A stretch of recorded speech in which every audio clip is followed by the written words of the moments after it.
하나님의 은혜와 평강이 함께하기를 기도드립니다. 오늘도 우리 주님과 함께 주님이 주시는 은혜 가운데 거하고 그 은혜를 누리는 세상에서 가장 행복한 하루가 되기를 주님의 이름으로 기도드립니다. 오늘은 말씀을 제가 봉독하는 것이 아니라 조용함 가운데 눈으로 읽는 시간을 갖도록 하겠습니다. 오늘 우리에게 주신 하나님 말씀은 누가복음 11장 37절에서 52절 말씀입니다. 이 시간 PPT와 함께 눈으로 주님의 말씀을 읽도록 하겠습니다.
할렐루야.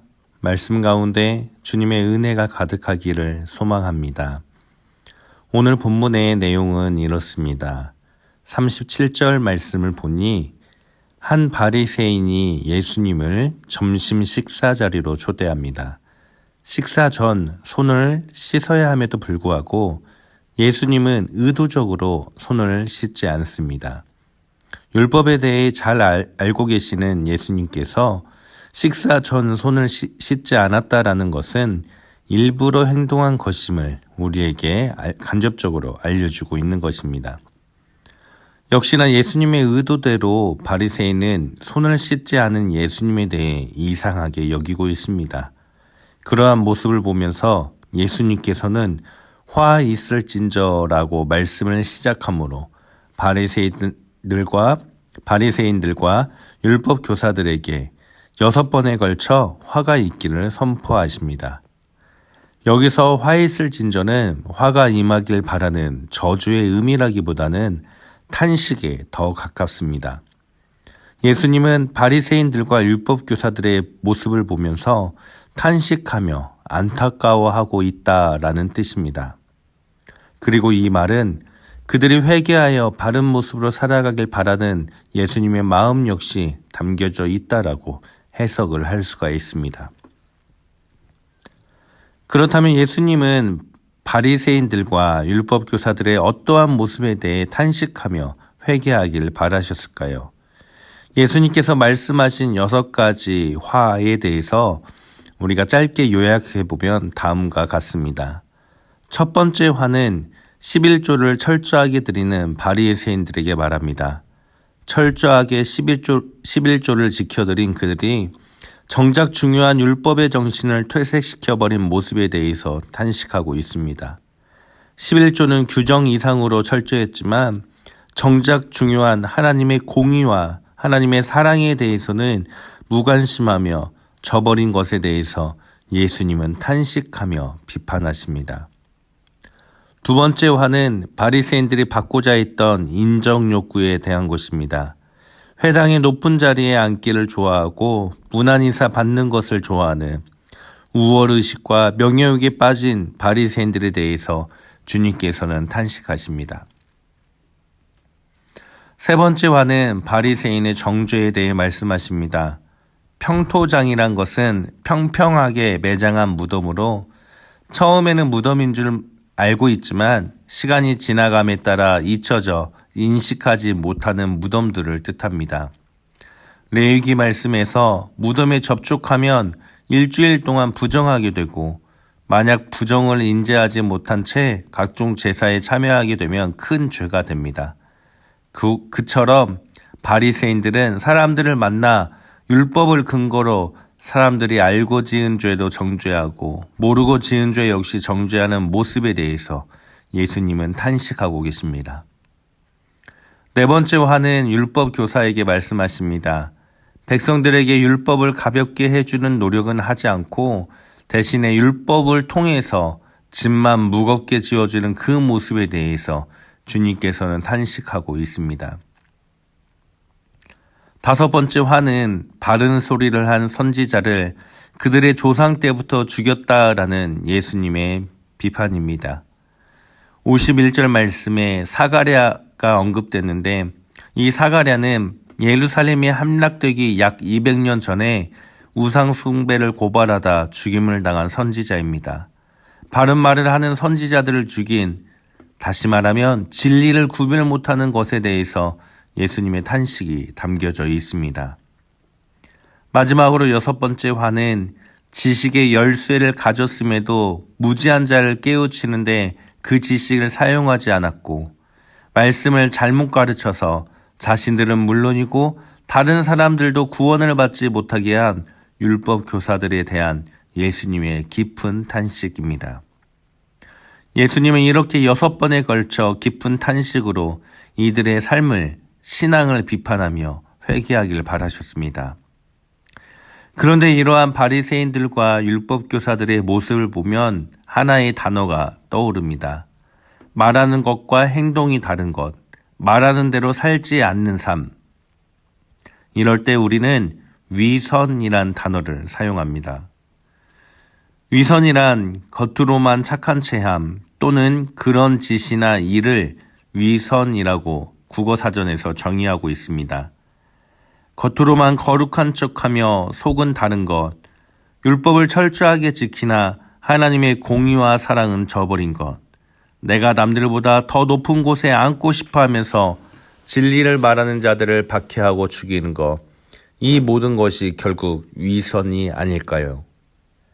단순히 삶에서 이중적인 모습이 아닌 신앙의 이중적인 모습, 신앙의 위선이 바리새인들과 율법 교사들에게 있었기 때문에 예수님은 이들의 신앙적 위선에 대해 깊이 탄식하며 신앙적 위선을 버리길 바라는 마음으로 6가지의 화를 선포한 것이 아닐까요? 바리새인들과 율법 교사들의 신앙적 위선, 이것은 어찌 보면 오늘날 나의 모습은 아닐까 우리는 생각해 봐야 됩니다. 나의 신앙은 어떠한지, 나는 말씀대로 살아가고 있는지, 나는 겉으로는 거룩한 척하면서 내 삶은 그와 반대의 삶을 사는 것은 아닌지 우리는 생각해 봐야 됩니다. 저 자신도 너무나도 두렵습니다. 말씀을 준비하고 선포할 때마다 나 역시 그 말씀대로 살아가고 있는지 매번 두렵습니다. 저뿐만 아니라 우리 모두는 오직 하나님의 말씀대로 살아가야 하는데 우리의 삶을 과연 그렇게 살아가고 있는지 우리의 삶을 뒤돌아봐야 됩니다. 바리새인들과 율법교사들은 왜 위선을, 신앙과 삶을 다르게 살았던 것일까요? 그들의 모습이 왜 이렇게 위선적인 모습이 되었을까요? 바리새인들과 율법교사들은 율법을 그 누구보다도 공부하고 배우고 실천했던 사람들이었습니다. 율법 준수에 대한 그 철저함이 결국 그들을 얽매였습니다. 그들은 자꾸만 율법에 얽매여 율법이 말하고자 하는 바 하나님의 말씀의 본질을 잊어버리고 지키나 안 지키나를 더 중요시하게 되었습니다. 위선은 결국 겉과 속이 다른 것, 율법을 지키는 것이 겉이라면 그 속이 비어 있었던 것입니다. 다른 것으로 그 속이 채워져 있었다라는 뜻입니다. 그러니 겉과 속이 다르게 행동하게 된 것입니다. 하나님 말씀인 율법 속에 하나님이 빠져버리고 율법을 지키는 자기 자신이 가득 차 있는 것, 그것이 위선입니다. 내 속에 하나님이 아닌 내가 가득 차서 나를 위한 삶을 살아가는 것, 나를 위해 살아가다 보니 자꾸만 다른 사람들의 시선을 의식하게 되고 다른 사람들을 인식하며 다른 사람들에게 인정을 받고 싶어하는 내가 내 속에 자리 잡고 있기 때문에 신앙적 위선이 나타나는 것이 아닐까요? 사랑하는 성도님들, 우리는 신앙의 위선을 가져서는 안 됩니다. 우리는 신앙인으로, 그리스도인으로 일치된 삶을 살아가야 합니다. 거룩한 척이 아니라 거룩한 삶을 살아가야 합니다. 말로만이 아니라 우리의 삶으로 살아가야 됩니다. 타인에게 인정받기 위해서가 아니라 하나님께 인정받기 위해서 노력하며 살아가야 합니다. 나를 위해서가 아니라 하나님을 위해서 우리는 살아가야 합니다. 그것이 예수님께서 사셨던 삶이며 우리에게 가르쳐 주신 삶이고 그리스도인의 참된 신앙의 삶이기 때문입니다. 나의 신앙의 모습을 보며 주님께서 화 있을진저라고 탄식하진 않으실지 우리의 삶을 뒤돌아보며 참된 신앙의 삶을 살아가는 그리스도인이 되시길 주님의 이름으로 간절히 축원합니다. 함께 기도드립니다. 화 있을진저라고 바리새인들과 율법교사들의 모습을 보며 탄식하신 주님, 지금 우리의 모습이 그와 같진 않은지 참으로 두렵습니다. 하나님, 우리의 신앙의 모습이 위선적이지 않도록 거룩한 척이 아닌 타인에게 인정받기 위함이 아닌 오직 하나님을 위해 살아가는 우리들이 되기를 원합니다. 신앙인이 욕을 먹고 있는 이 세상에서 참된 신앙인, 주님 보시기에 올바른 신앙, 하나님께 인정받는 신앙인으로 살아갈 수 있도록 우리의 마음과 생각과 삶을 주님께서 이끌어 주옵소서. 오늘 하루를 살아가는 사랑하는 성도님들의 그 삶이 오직 하나님을 위해 살아가며 세상이 줄 수 없는 행복을 누리는 삶이 될 수 있도록 주님께서 축복하여 주시길 원하며 우리를 구원하신 예수 그리스도의 이름으로 기도드립니다. 아멘.